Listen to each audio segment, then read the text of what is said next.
mpaka sasa hivi Sanare ni mwenyekiti wa mtaa Mashariki, maeneo ambayo majanga yanatokea, na tunaomba vivuko tujenge.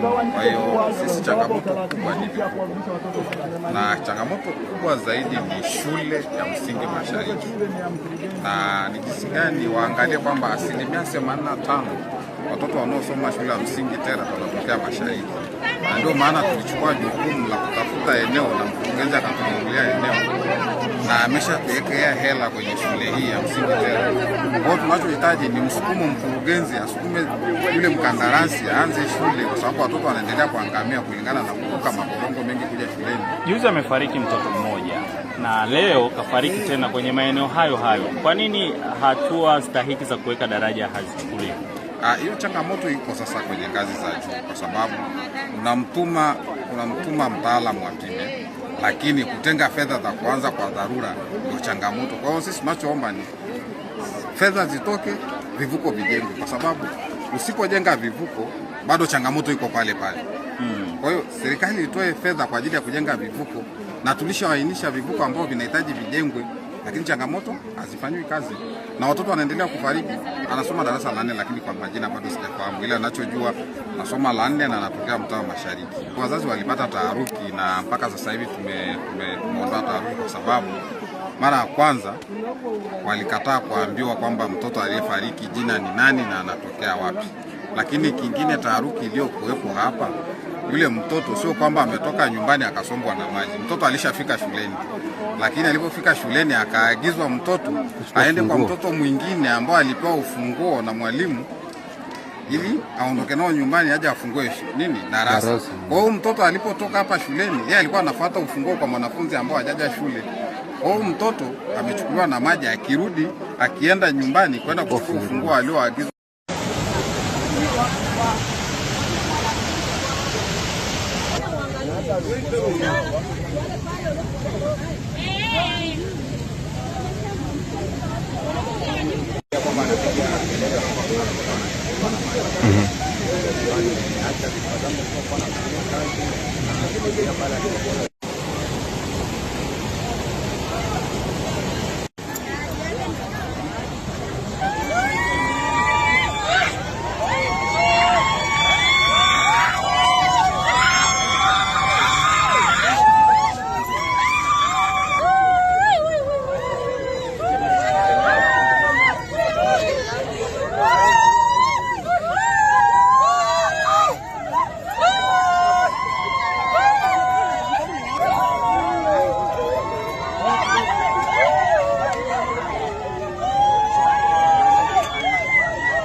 Kusaga leo toa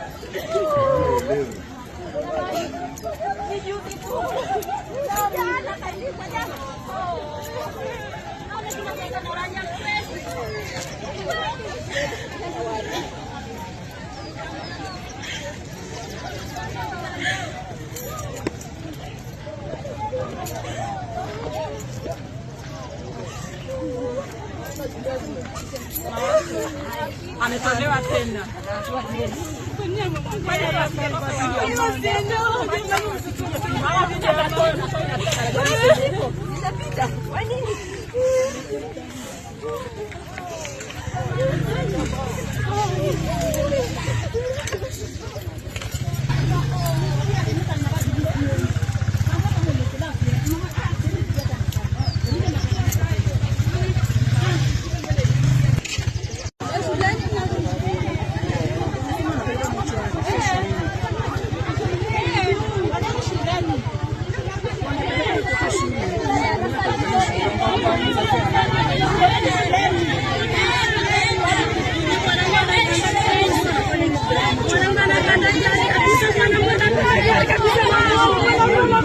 Kabisa